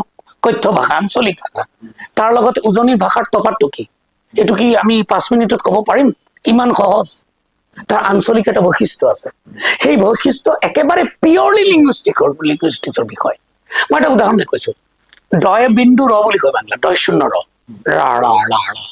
ৰ নহয় তাড়িত ব্যঞ্জন বুলি কয় এটা উদাহৰণ দেখুৱালে পৰিষ্কাৰ হৈ যাব তাড়িত ব্যঞ্জন মানে যেটো জিভাটো এনেকুৱা ৰঞ্জনা আমি ইয়াৰ আসব না গীত এটা আছে ৰঞ্জনা বুলি কৈছে ৰ বুলি যেতিয়া কৈছে তেতিয়া জিভাটো এনেকুৱা মাৰিছে সেইকাৰণে তাক তাড়িত ব্যঞ্জন বুলি কয় আৰু এটা ধ্বনি আছে শীৰ্ষ ধ্বনি তালব্য খ দন্ত্য খ মূৰ্ধন্য খ শীৰ্ষ ধ্বনি বুলি কোৱা হৈছে এই যে ব্যঞ্জন বিলাক একোটা অঞ্চলত তাৰ কিন্তু নিৰ্দিষ্ট ৰূপ লাভ কৰে মানে কি ধীৰে ধীৰে লাহে হয় এতিয়া মই অসমীয়া কথা পাতি আছো বহুতখিনি অসমীয়া মূল যিটো উচ্চাৰণ সেই উচ্চাৰণৰ মানে আশে-পাশে আছো মই কিন্তু একেবাৰে পিয়ৰ যিটো উচ্চাৰণ একদম অসমীয়া বুলি ক'লে কাণত একেবাৰে অসমীয়া লাগিব সেইটো ক'বলৈ গ'লে কিন্তু মোৰ অনুশীলন লাগিব এতিয়া অসমীয়াটো আৰ্য ভাষা হয় না? অবভিয়াছলি অসমীয়াটো আৰ্য ভাষা একেবাৰে অবভিয়াছলি আচ্ছা তাৰ গঠন যিটো তাৰ ব্যাকৰণ হয় মই জানিব বিচাৰিছো প্ৰথমতে হেৰিটো অসমীয়াটো আৰ্য ভাষা মালয়ালীটো নহয় সাউথ ইণ্ডিয়ান ভাষা চাৰিটাটো নহয় আগলৈ ক'লো হা? দ্ৰাবিড়ীয়ান কৈছে কি কাৰণে নহয় এই যে মই ক'লো ভাষাৰ এই ভাষাৰ তফাতটো যে মৰফলজিকেল এণ্ড ফনলজিকেল এইটো কিছুমানে কয় যে আপুনি হিতাইত ভাষাটো এইফালে ৰাখি দিলা তো হিতাইতত নন আৰিয়ান শব্দ বেছি তাত গ্ৰিবিছ বেছিকৈ তাত বুজি নোপোৱা বস্তুৱে বেছি এতিয়া তেলেগু বা মালিয়ালমত আমি 70-80% সংস্কৃত পাম হয়নে? এতিয়া সেই ইমানখিনি চিমিলাৰিটি সংস্কৃতৰ লগত থকাৰ পিছতো তুমি কি কাৰণে এইটো এটা দ্ৰাবিড় ভাষা বুলি কৈ আছা এতিয়া কথাটো হ'ল কি যে সাউথ ইণ্ডিয়ান লেংগুৱেজ বিলাকৰ যিটো অৰিজিনেল পাৰ্ট সেই পাৰ্টবিলাক আমাৰ নিচিনা যিসকল বাঙালী বা অসমীয়া মানুহ আছে তেওঁলোকৰ পক্ষে সেইটো ব্যাকৰণ বা সেইটো ভাষা নজনাকে কিন্তু কোনো মতামত দিয়াটো অনুচিত আমি যিটো পাইছো আমি সুনীতি বাবুৰ পৰা আমি পাইছো পৰেশ চন্দ্ৰ মজুমদাৰৰ পৰা আমি পাইছো ৰামেশ্বৰ শ্বৰৰ পৰা আমি পাইছো ভাষাচাৰ্য সুকুমাৰ সেনৰ পৰা তেওঁলোকে উল্লেখ কৰিছে যে এটা শব্দ এতিয়া বহুত শব্দ ইংৰাজীৰ বহুত শব্দ আমি দিনে ৰাতিয়ে অসমীয়া ভাষাত ইংৰাজী শব্দ ব্যৱহাৰ কৰোঁ সেইটো ইংৰাজীৰ পৰা অহা নাই নহয় অসমীয়া ভাষা আহিছে নেকি অজস্ৰ আমি এতিয়া মহাবিদ্যালয়লৈ নাযাওঁ আমি কলেজলৈ যাওঁ আমি চেয়াৰত বহো চকীখনত বহো ঠিক আছে আমি কাপতহে খাওঁ আমি চোলা যিমান কওঁ তাতকে বেছি চাৰ্ট বুলি কওঁ আমি কলেজ বুলি কওঁ আমি ভাৰ্চিটি বুলি কওঁ আমি লাইট বুলি কওঁ আমি দিনে ৰাতিয়ে ইংৰাজী শব্দ ব্যৱহাৰ কৰাৰ পিছতো আমি কি দাবী কৰিম নেকি যে অসমীয়া ভাষাৰ বাংলা ভাষাটো ইংৰাজীৰ পৰা আহিছে গতিকে আৰু এটা কথা এই কথাবিলাক আচলতে এক ধৰণৰ কুতৰ্ক হ'ব কিয়নো তেওঁৱে ক'ব পাৰিব এই বিষয়ে যিজনে দুটা ভাষা জানে অৰ্থাৎ এতিয়া যদি মই যুক্তি দেখুৱাবলৈ মই এটা উদাহৰণ দেখিছো বংগদেশৰ যিমান ভাষা আছে মানে যিমান শব্দ আছে তাতে স্থান নাম যিমান আছে স্থানৰ নাম যেনেকুৱা হাওড়া গোবৰডাঙা নহয় মই ভুল ক'লো জলপাইগুৰি মইনাগুৰি ৰিচৰা চুচুৰা যিমান দয়শূন্যৰো আছে পণ্ডিতসকলে কৈছে চব সাউথৰ পৰা আহিছে সাউথ ইণ্ডিয়ান কালচাৰ এইটো নহয় যে এৰিয়ান কালচাৰ আৰু এটা কথা সংস্কৃতি এনেকুৱা এটা বস্তু ভাষা এনেকুৱা এটা বস্তু সেইটো মূৰত বন্দুক থৈ ক'লে নহ'ব যে মোৰটো ল'ব লাগিব নহলে মাৰি পেলাম, এইটো নহয়। এইটো কৰা হৈছে, বিভিন্ন সময়ত এইটো কৰা হৈছে কাৰণে বিলুপ্ত হৈছে। সংস্কৃতি আৰু ভাষাটো হৈছে নদীৰ দৰে, গ্ৰহণ কৰে, কিন্তু গ্ৰহণ কৰে, কিছুমান বৰ্জনো কৰে। গতিকে চাউথৰ যিটো 4টা ভাষা এতিয়ালৈকে যিটো গৱেষণাত পণ্ডিতসকলে কৈছে, আমি কিন্তু পণ্ডিতসকলৰ কথাহে কৈ আছো, আমি পণ্ডিত নহয়, আমি কেৱল ছাত্ৰ। মানে মই সেই পণ্ডিতসকলে যদি মিছা কথা কৈ আছে যে কুৱেশ্যনটো যিটো নাই, সেইটো গৱেষণাই কব। আমি পণ্ডিতসকলৰ ওপৰত আজি সূৰ্য কুমাৰ, মানে মই কৈছো, আমি কৈছো বাণীকান্ত কাকতি বা কি বুলি কয় ভাষাচাৰ্য সুনীতি কুমাৰ চট্টোপাধ্যায়, তেখেতসকলক আমি মিছলীয়া কোৱাৰ আগতে কিন্তু মূৰটো কিমান আছে সেইটো চাব লাগিব আমাৰ। বাণীকান্ত কাকতি দেই, নামটো উচ্চাৰণ কৰাৰ আগতে এনেকুৱা ভাৰতীয় পৰম্পৰা অনুসৰি কাণত হাত দি প্ৰণাম কৰিহে উচ্চাৰণ কৰিব লাগে। গুৰু, কিন্তু ভাষাৰ গুৰু তেখেতসকল। গোলক চন্দ্ৰ গোস্বামী ভাষাৰ গুৰু কিন্তু। গতিকে আমি ভাষাৰ গুৰুসকলে যি কথা কৈছে, আমি কেৱল সেইটো লৈ চৰ্চাহে কৰিব পাৰো। তেখেতসকলৰ কোৱা কথা, তেখেতসকলে কিন্তু কি কৈছে সেইটোকে ভালকে বুজিবলৈ চেষ্টা কৰিছো। প্ৰশ্ন নাই, তেখেতসকলে কি কাৰণ ইমান, এতিয়া আপুনি উদাহৰণটো দিলে যে আমি ইংৰাজী শব্দ ইমানবিলাক ব্যৱহাৰ অসমীয়াত কৰি আছো, সেইবুলি সেইটো একেই হৈ নাযায়। ঠিক তেনেধৰণে তেলেগু লেংগুৱেজটোত এগালমান সংস্কৃত শব্দ পালেই যে সেইটো সংস্কৃতৰ পৰা আহিছে তেনেকুৱা নহয়, আপুনি সেইটো বুজাবলৈ বিচাৰিছে নহয়? ইংৰাজীত ভাৰতীয় মূলৰ অজস্ৰ শব্দ ইংৰাজী ভাষাটো সোমাইছে। সেইটো এতিয়া তাৰ মানে মই এটা কথা কৈছো, দেহাটো যিটো ইয়াত এই জেনেচিছটো, ইয়াৰ যে ৰুটছটো বেলেগ বেলেগ, মানে আত্মা বুলি কওঁ। না এই যে আপুনি 4টা দ্ৰাবিডিয়ান ভাষাৰ কথা ক'লে, ইয়াৰ তত্ত্বটো, ইয়াৰ মূলটো যে বেলেগ, ৰুটছটো বেলেগ, আৰু সংস্কৃতৰ আৰ্য শব্দবিলাকৰ ৰুটছটো বেলেগ। কেৱল শব্দটি নহয়তো, মই আৰু এটা কথা কৈছো, প্ৰমাণ কি আছে? অজস্ৰ, সেইকাৰণেতো ব্যাকৰণলৈ উভতি যাব লাগিব। ব্যাকৰণলৈ যদি মই সেইকাৰণে কৈছো যে ব্যাকৰণৰ আলোচনা যিটো, ব্যাকৰণৰ যিটো আলোচনা হয়, সেইকাৰণে আমাৰ দেশত আচলতে সংস্কৃতটো, মোৰ মতে সংস্কৃত অধ্যয়ন কিন্তু ব্যাপকভাৱে হ'ব লাগে। কাৰণ আমাৰ ভাৰতীয় মূলৰ যিখিনি, আজি অসমীয়া ভাষাক আমি আৰ্যমূলীয় কৈছো, অসমীয়া ভাষাত কি থলুৱা ভাষা নাই নেকি? অজস্ৰ আহোম শব্দ, স্থানীয় শব্দ, থলুৱা ভাষা কমাইছে, অজস্ৰ কমাইছে। আৰু সেইটো সোমাইছে কাৰণে অসমীয়া ভাষাৰ স্বকীয়তা বুলি কৈছে। অসমীয়া ভাষাৰ যিটো বৈশিষ্ট্য, অসমীয়া যে একে স্বতন্ত্ৰ এটি ভাষা, তাৰ যে দীৰ্ঘ ইতিহাস আছে, তাৰ যে এটি শিপা আছে, সেই শিপাৰ পৰা এই যে বিৱৰ্তনটো, এই বিৱৰ্তনৰ ইতিহাসটো কিন্তু 10 মিনিটে আলোচনাত নাহিব। আৰু এইটো এটা প্ৰণালীবদ্ধ আলোচনা। এই প্ৰণালীবদ্ধ আলোচনা একেবাৰে সাধাৰণ কথা যিটো, যে আমি প্ৰতিটো ভাষাৰ পৰা এক্সচেঞ্জ হৈ থাকে, বিনিময় হয়। প্ৰতিটো ইংৰাজী আমাৰ পৰা বহুত শব্দ লৈছে, এতিয়া লৈ আছে।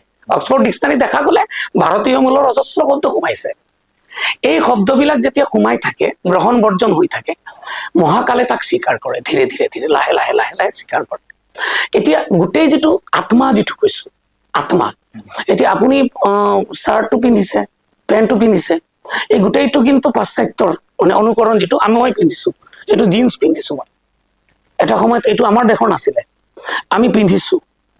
মোৰ দেহা অৱয়ব এক ধৰণৰ, মোৰ এন্থ্ৰপলজিকেল ষ্টাডি কৰিলে মোৰ জাতি গঠনৰ এক ধৰণৰ, মই ভাষা কৈ আছো অসমীয়া। এই কথাবিলাক অত্যন্ত জটিল আৰু কূট প্ৰশ্ন, কূট প্ৰশ্ন বুলি কৈছে মহাভাৰতত। কূট প্ৰশ্ন কেনেকুৱা জটিল? এতিয়া মোৰ আইডেন্টিটিটো যদি মই ভাষিক আইডেন্টিটি কৰো, তেনেহ'লে মই বহু ভাষিক। মই বাংলা শিকিছো সৰুকালতে, স্থানীয়ভাৱে মই চিলেটি জানো, নোৱাখালী জানো, ঢাকাইয়া জানো, ময়মনসিংহীয়া জানো অলপ অলপকে, স্থানীয় ভাষাবিলাকো মই জানো, যাক আগতে উপভাষা বুলি কোৱা হয়। এতিয়া অলপ ডাঙৰ হৈ ইংৰাজী শিকিবলগীয়া হৈছে, হিন্দী শিকিবলগীয়া হৈছে। সকলো জনাৰ পিছত মোৰ আইডেন্টিটিটো কি? তাৰ মানে মোৰ সত্তা বুলি কয়, যিটো সত্তা, বিং, মই যে আছো। ইংৰাজী জনা মানুহ এজনক আমি ব্ৰিটিছ বুলি কম নেকি? দেৱেন দত্ত ছাৰ নাই আমাৰ মাজত, অত্যন্ত পণ্ডিত মানুহ আছিলে, অসমীয়া ভাষাৰ কাৰণে একেবাৰে হাড়ে হিমজুৱে তেখেতে জীৱনটোৱে তেখেতে অসমীয়া ভাষাৰ কাৰণে চিন্তা কৰিছিলে। অসমীয়া ভাষাৰ কাৰণে খুব বেছি আছিলে তেওঁ, মানে আমি কওঁ নিবেদিত প্ৰাণ বুলি আছিলে। কিন্তু তেওঁ কটনত কি পঢ়াইছিলে? ইংৰাজী পঢ়াইছিলে। ইংৰাজী যদি তেখেতে পঢ়ায়, তেওঁ কি ব্ৰিটিছ আছিলে নেকি? আকৌ আইডেন্টিটিৰ, যদি ভাষিক আইডেন্টিটিৰ প্ৰশ্নটো জটিল প্ৰশ্ন। আকৌ জ্যোতিপ্ৰসাদ আগৰৱালাৰ পৰিয়ালটো আগৰৱালা শব্দটো পদবীটো থাকি যোৱাৰ পিছতে আমি গম পাইছো শিপাটো বাহিৰত। ছাৰ কোনোবা এজন মানুহ জিন যোৱা যিটো জাহা যোৱা যিটো তাৰ যিটো পৰিচয় আত্মপৰিচয়, সেই আত্মপৰিচয় এটা দীৰ্ঘকালীন প্ৰচেছ। তাতে এন্থ্ৰপলজি সোমাই আছে, তাৰ এন্থ্ৰপলজি সোমাই আছে, কিন্তু জনতত্ত্ব বুলি যাক কয় এন্থ্ৰপলজিকেল এনালাইচিছ হ'ব কিমান দিনৰ পৰা। মই সূৰ্য কুমাৰ ভূঞাৰ পূৰ্বপুৰুষৰ কথা কলো, সূৰ্য কুমাৰ ভূঞাৰ পূৰ্বপুৰুষ বিহাৰৰ পৰা আহিছিলে। মই আনন্দৰাম বৰুৱাৰ পূৰ্বপুৰুষৰ কথা কলো, মই পীতাম্বৰ ঘোষৰ কথা কলো, কনকলাল বৰুৱাৰ পূৰ্বপুৰুষ। কিমান দিন কিমান বছৰ যা গলে বা জিন গলে আত্মাটো সেইটো অঞ্চলৰ মাটিৰ লগত এক হয়, সংস্কৃতিৰ লগত এক হয়। মই তো বাঙালী পৰিয়ালৰ পৰা আহিছো, মই দেউতাৰ পৰা শুনিছো যে 7-8 জেনেৰেশ্যন বা তাৰো আগতে আমাৰ মূল আছিলে উৰিষ্যা। আমি কানেকশ্যন কৰিব নোৱাৰো এতিয়া। মোৰ ল'ৰা এতিয়া মোৰ গৃহিণী অসমীয়া ঘৰৰ, মোৰ ল'ৰাৰ আইডেন্টিটিটো কি হ'ব? গতিকে ভাষাটোও কিন্তু তেনেকুৱা এটা, আত্মাটো কি? সাউথ ইণ্ডিয়ান যিবিলাক লেংগুৱেজ, সাউথ ইণ্ডিয়ান লেংগুৱেজ বিলাকৰ 4টা ভাষাত ভাষাতত্ত্ববিদসকলে কৈছে যে সংস্কৃত শব্দ তাতে সংস্কৃতি কি? তাতে যিটো সাউথ ইণ্ডিয়াৰ যিবাৰ সংস্কৃতি তাতে ভাৰতীয় মূলৰে সংস্কৃতি। এই নমেন কালচাৰটোৱে হয়, কনভিনচিংলিটো বুজাব পৰা নাই যে তুমি এই যিটো ফেমিলি, এই যিটো লেংগুৱেজৰ ফেমিলি, এইখিনি মানে কনভিনচিংলি আমাক মানে এটা কিছুমান যে ঘূৰাই পকাই কথা কিছুমানত সামৰি ৰাখিবলৈ বিচাৰিছে, তেনেকুৱা বোধ হয়। কাৰণ তথ্য নাই তাত, তথ্য নাই বুলি ক'লে নহ'ব। কাৰণ আমি পোৱা নাই ছাৰ, সেইটো তাৰমানে সেই কথাটোৰ কাৰণে অধ্যয়ন কৰিব লাগিব। মই ইতিমধ্যে মই কিন্তু অন্তত বংগৰ 4গৰাকী ভাষাতত্ত্ববিদৰ কিতাপৰ কথা উল্লেখ কৰিছো। একো নহয়, মোৰ কথাটো হ'ল যে মই নাই বুলি কোৱাৰ আগতে কিন্তু মোৰ জানা দৰকাৰ। এতিয়া কোনোবা এজন মানুহ এওঁ ঘৰ এইটো নহয়, ইয়াত থাকিলে বুলি এইটো হ'ব নেকি? এইটো নহয়। হয়, মই যি কথাটো কলো যে লেংগুৱেজ মই কথাটো কৈছো যে ভাষা এনেকুৱা এটা বস্তু, সেই বস্তুটো কিন্তু তাত্ত্বিকভাৱে এইটো টিভিৰ টক শ্ব' নহয় যে এটা গলো এইটো দলত সমৰ্থন কৰিম নে সেইটো দলত এইটো নহয়, কিন্তু তাত গভীৰ অধ্যয়নৰ প্ৰয়োজন। আৰু যোগ্যজনে, মই কৈছো কথাটো যেনেকুৱা মানে ভাৰতীয় মানে শাস্ত্ৰীয় সংগীত তালিম ল'ব লাগে বুলি কোৱা হয়, তালিম অৰ্থাৎ তাক চৰ্চা কৰিব লাগে, তেনেকুৱা ভাষাৰ ক্ষেত্ৰতো কিন্তু চৰ্চা কৰিব লাগে। অৰ্থাৎ মোক মাণিকান্ত কাকতি অধ্যয়ন কৰিব লাগিব, মোক সুনীতি কুমাৰ চট্টোপাধ্যায় অধ্যয়ন কৰিব লাগিব, মোক সুকুমাৰ সেন অধ্যয়ন কৰিব লাগিব, ৰামেশ্বৰ শ অধ্যয়ন কৰিব লাগিব, মোক পৰেশ চন্দ্ৰ মজুমদাৰ অধ্যয়ন কৰিব। বিখ্যাত মানুহবিলাকৰ কিতাপৰ কথা কৈছো। এই কিতাপবিলাক নপঢ়াকে যদি মই আগতে কৈ দিলো যে কোনো তথ্য নাই, তেনেহলে কিন্তু সমস্যা আছে। তেখেতসকলে তথ্যবিলাক ক'ৰ পালে? অজস্ৰ তথ্য, তেওঁলোকে কিতাপ গোটেই প্ৰাইমাৰী চৰ্চেছ যিবিলাক তাতে উল্লেখ আছে, একো যাব নালাগে। সূৰ্য কুমাৰ ভূঞা আহিছে secondary source, is not a primary source for primary source. মই এজনৰ কথা কৈছো, চবৰ কথা বাদ দিলো।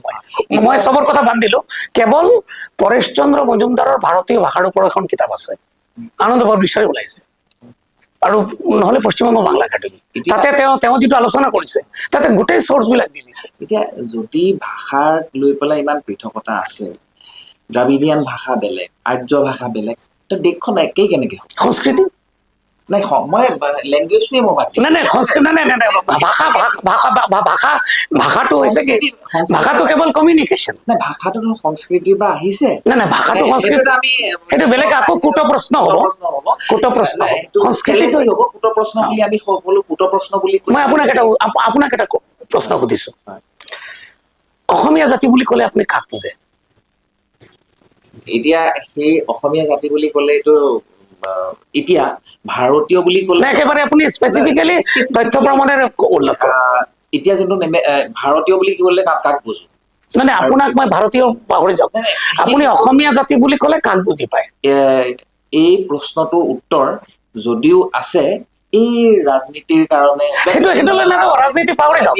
আপোনাৰ মতে অসমীয়া জাতি বুলি ক'লে আপুনি দুটা লাইনত কি বুলি ক'ব?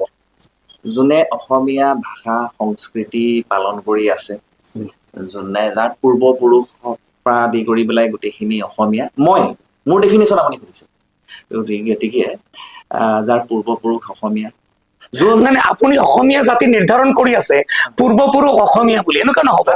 সেই পূৰ্বপুৰুষ অসমীয়া নহয়, অসমীয়া শব্দটো যিটোলৈ একেবাৰে বিধানসভা গৈছে, অসমত অত্যন্ত জ্বলন্ত প্ৰশ্ন, অসমীয়া কোন?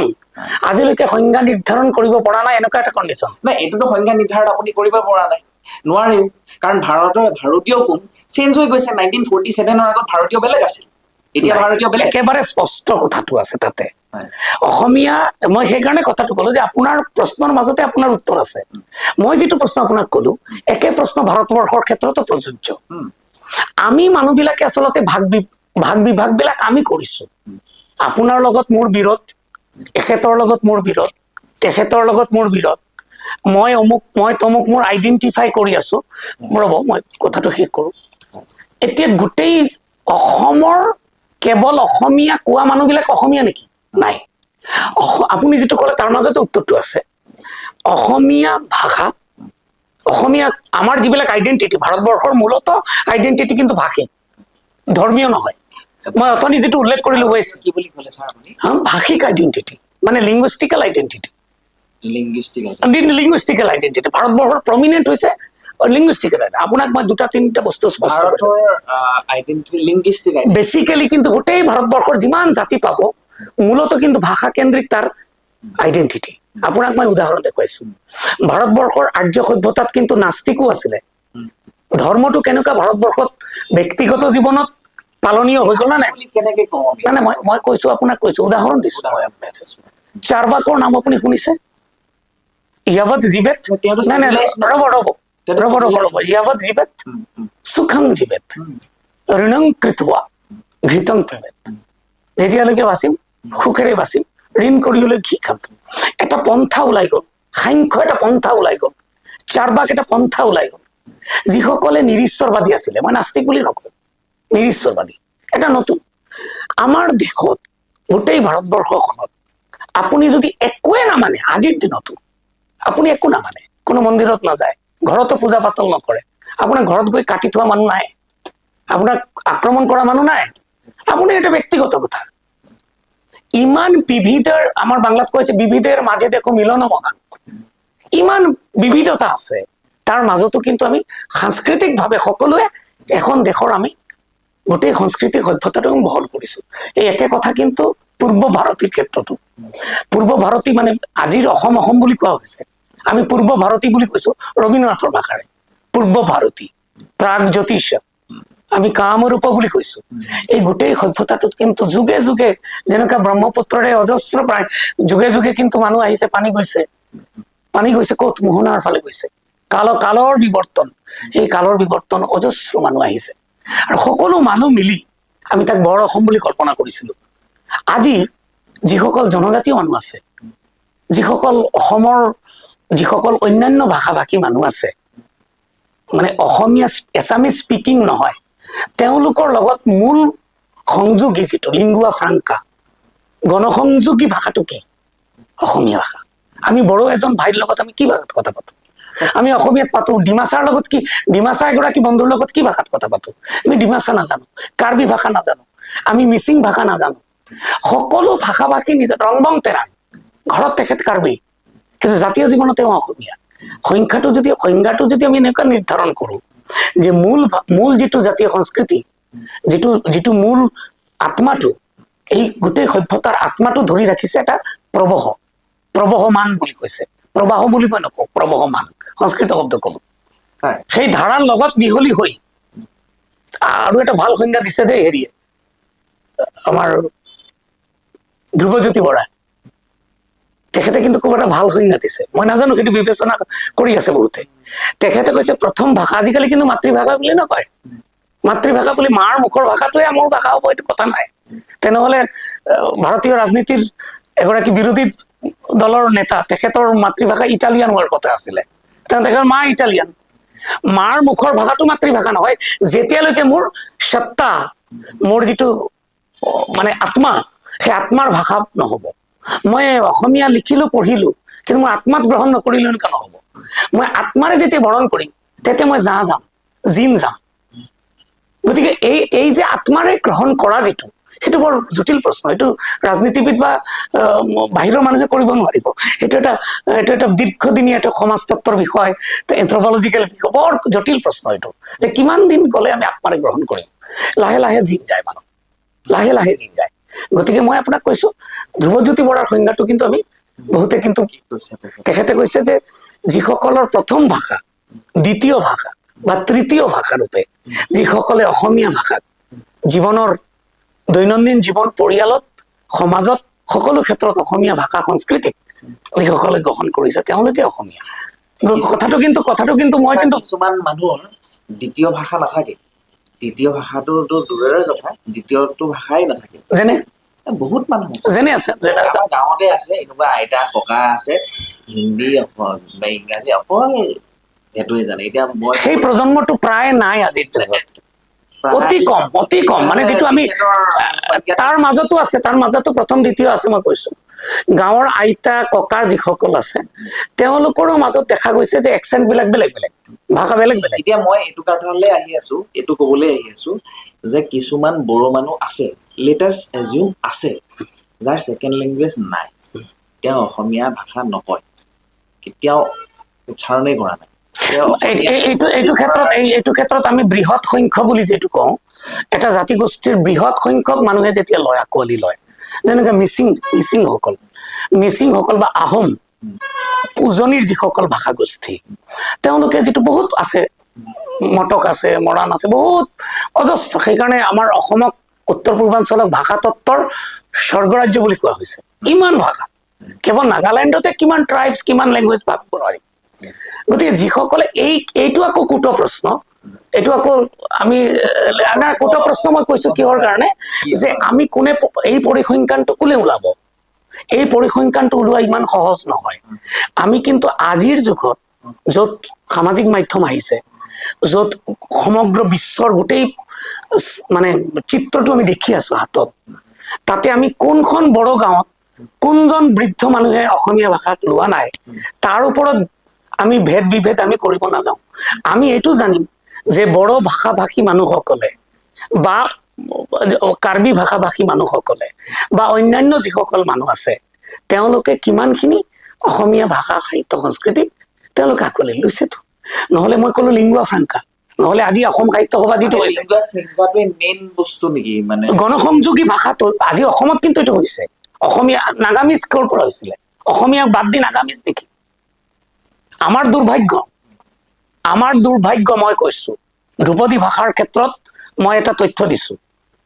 অসম চৰকাৰৰ এগৰাকী মন্ত্ৰী জয়ন্ত মল্ল বৰুৱা, তথ্য দিছো মই, তেখেতে ধ্ৰুপদী ভাষাৰ যিটো অনুষ্ঠান হৈছিলে শিলচৰত, অন ৰেকৰ্ড কৈছো, তেখেতে তাতে কৈছে, স্বীকাৰ কৰিছে যে এটা সময়ত অসমীয়া ভাষা কেন্দ্ৰিক যিটো জাতীয়তাবাদ, সেই জাতীয়তাবাদটোৰ তাতে বিপথে পৰিচালিত হৈছিলে। তাৰ ফলত কি হৈছে যে ভুল বুজাবুজি হৈছিলে। সপ্তভনী বুলি, 7 সিষ্টাৰ, এতিয়া প্ৰধানমন্ত্ৰীয়ে কৈছে অষ্টলক্ষী বুলি কৈছে, ছিকিমকো সোমালে, সাংস্কৃতিকভাৱে সোমালে। সপ্তভনী কিবিলাক ছেপাৰেট হৈ গ'ল কিয়? আজি মেঘালয় কিয় আঁতৰি গ'ল? সত্যৰঞ্জন বৰাইও কথাবিলাক কৈছে, আৰু কোনোবাই কৈ আছে। বহুদিন আগতে মোক সমুজ্জ্বল ভট্টাচাৰ্যৰ লগতে কথা পাতোতে মই তেখেতক এই কথাটো আলোচনা কৰিবলৈ মই দেখিছিলো, তেওঁ আলোচনা কৰিছে যে পুৰণি সময়ৰ লগে লগে আৰু এটা পুৰণি কথাবিলাক আমি এইটো কাৰণে জানিম যে আমাৰ ইতিহাসৰ পৰা শিক্ষা লোৱা উচিত। জয়ন্ত মল্ল বৰুৱাই কৈছে যে আজি মেঘালয় কিয় আঁতৰি গৈছে, নাগালেণ্ড কিয় আঁতৰি গৈছে, কিয় অৰুণাচল আঁতৰি গ'ল, কিয় মণিপুৰ আঁতৰি গ'ল, আঁতৰি গৈছে কিন্তু জাতীয়তাবাদ, ভাষিক জাতীয়তাবাদৰ অপব্যাখ্যা আৰু অপপ্ৰয়োগৰ কাৰণে।